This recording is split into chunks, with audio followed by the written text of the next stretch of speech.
Hello everybody, my name is Robin0928. I review so that you don't have to. And welcome to My Little Robin, reviewing his magic.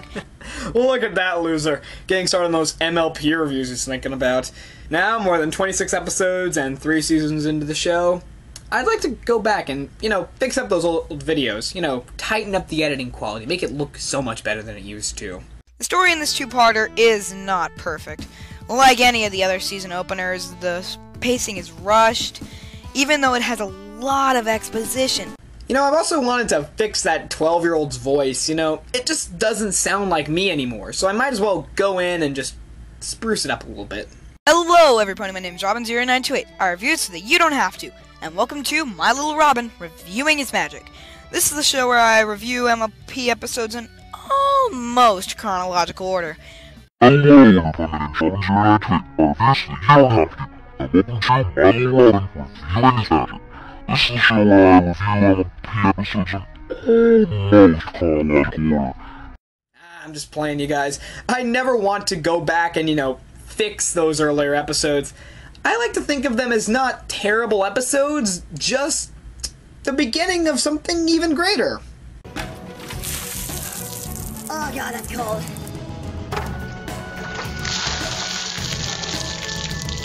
Oh god, that's cold.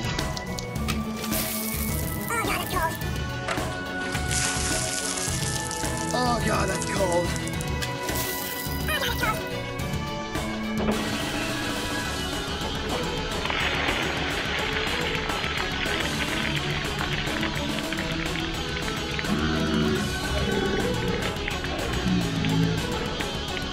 Bro, why you frickin' did it?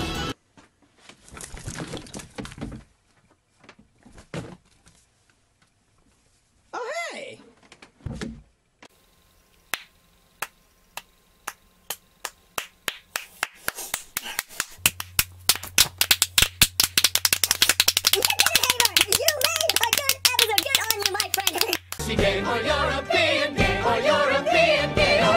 Wait a minute! Give me a chance to crack this guy. I have an idea I'd like to try. The floor is yours. So, Mr. Argitakos, this alleged affair with Ms. Wyndham has been going on for 2 years. And your first name again is? Nikos. And your boyfriend's name is? Carlos. I sorry, I misunderstand. You say boyfriend, I thought you say best friend. Carlos is my best friend.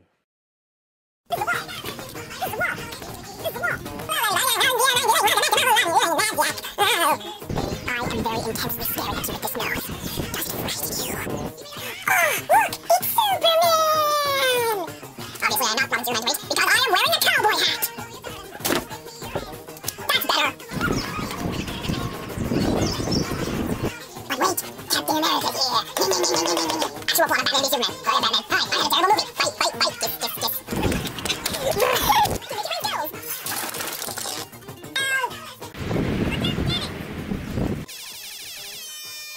However, 2 years and a lot more episodes to come have kind of changed those opinions of earlier episodes. So, hello everybody! My name is Robin0928, and welcome back to My Little Robin reviewing his magic.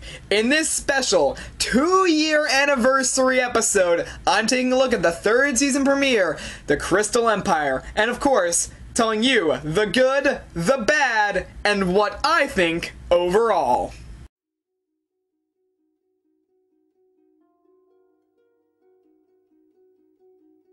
So, I guess I can't talk about this episode without mentioning... Us? Well, I was actually going to talk about Cadence, but yeah, you two aren't bad, but, why are you here? Well, we thought we could bomb off your 2-year special. Sorry guys, but I've kind of already started talking about the episode.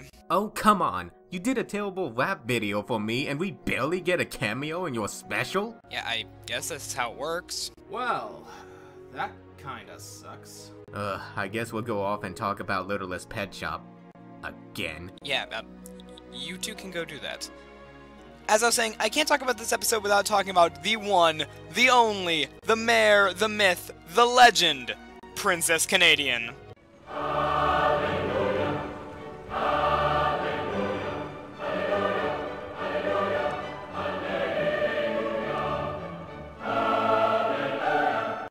Yep, 2 years later and that joke still won't die. Either way, I'm still in love with the Princess of Love. In this episode, she had a lot more to do than in her first outing back at the end of Season 2. Now, she goes from a toy grab by Hasbro to being a full-on ruler of a kingdom. She's kind of like Daenerys Targaryen from Game of Thrones. I mean, they both grow into these awesome leader figures from basically nothing at the beginning of the series. Oh, and yes, by the way, I do have Britt McKillop, the voice actress's signature on my wall, and I did tell her the Princess Canadian joke in Nightmare Nights last year, which she laughed at. My 12-year-old self would probably be dying to hear that one. Either way, we need to talk about the Empire anyway. To me, it's one of the coolest locations from the first 3 seasons. Its architecture and design are both stunning, and you can see the Empire's impact on the animation department today. The Crystal Empire also became a big part in future stories, such as the Equestria Games arc and Equestria Girls. I really do love the story of this episode as well. The idea of finding that one magical element that can save the world, but is kind of lost to time, pretty appealing. And the use of the ticking clock element is fantastic in this episode. They choose to use it actually twice. We have the first ticking clock of Princess Canadian's magic running out, and when that happens, then Sombrero's magical takeover adds an even more stressful clock. It's the weaving of the emotions you really need to feel at the precise moment. And that's why this is Best Premiere. Oh, 7 hells, what now? Hello, everypony, and welcome back to Pointless Cameos. Voice, you were in last year's anniversary special. By the way, check out that episode. Why are you here? Well, I was checking my calendar, saw it was July, really didn't have anything to do, and felt like popping in. Well, get out. I've got a review to do. So, let's talk about some Spike the Dragon. He didn't really have a real hero status in the first 2 seasons, but this time around, we got to actually see him shine. Not only does he help snap Twilight out of her fear in the beginning of the episode, but at the end of the episode, it's not Twilight, but Spike that's the one to save the day. He finally got the recognition he truly deserved. Speaking of weird segues, let's talk about the songs in this episode. I like them. The Fairy song is a pretty nice melody, and it has great lyrics that almost perfectly reintroduce Twilight Sparkle to newcomers and to longtime fans.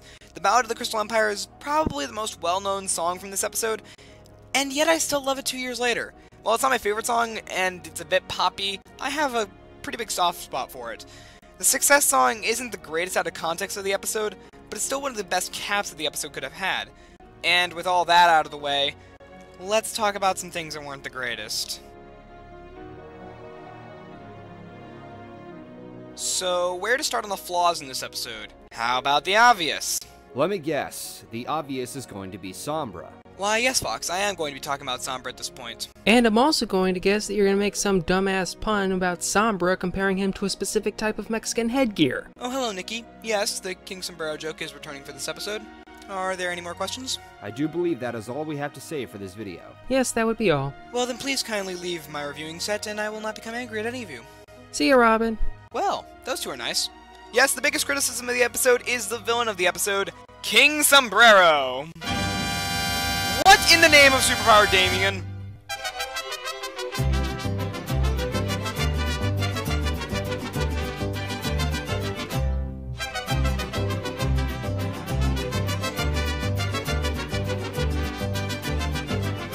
Surprise! We're the mariachi band! You always made the joke about King Sombreros, so we got our own sombreros. I get to play the maracas. I'm here because they needed a 4th person.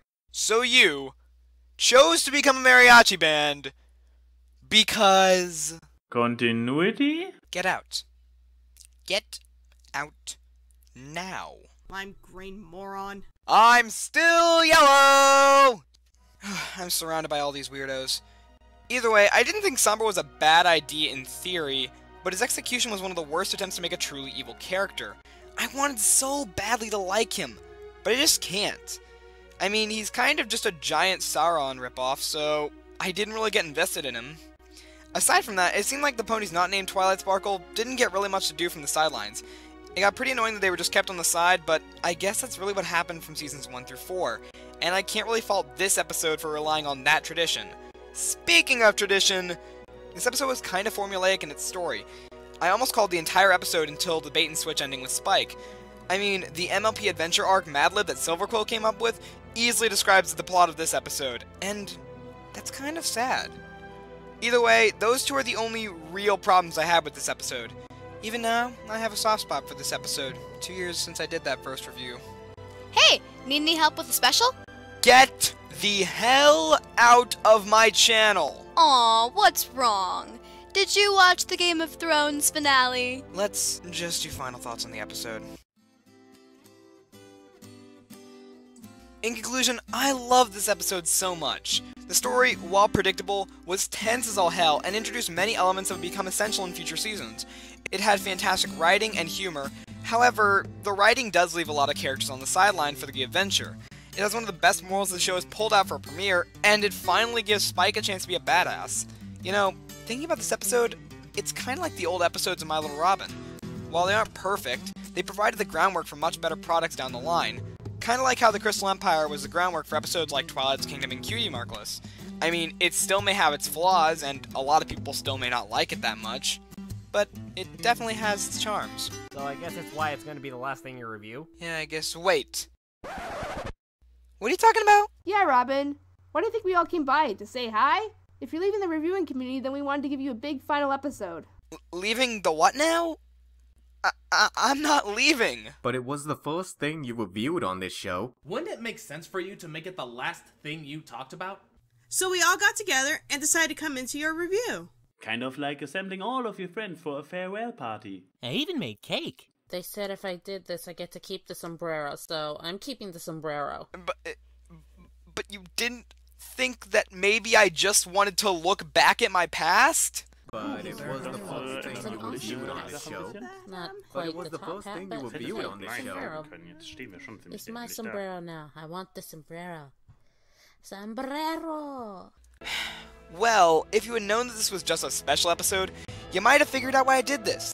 This episode was the start of Season 3, when a lot of MLP analysis and review shows started, and when the reviewing community really hit its stride. This episode eventually brought a lot of reviewers together, kind of like how many people were brought together by reviewing via My Little Robin. And it all started with a kid yelling words into a mic. So, I guess I have to say, thanks for 2 years of My Little Robin reviewing his magic. From everyone who's ever worked on an episode or been in one, thanks for watching. And as always, my name is Robin0928, and I will see you guys next time.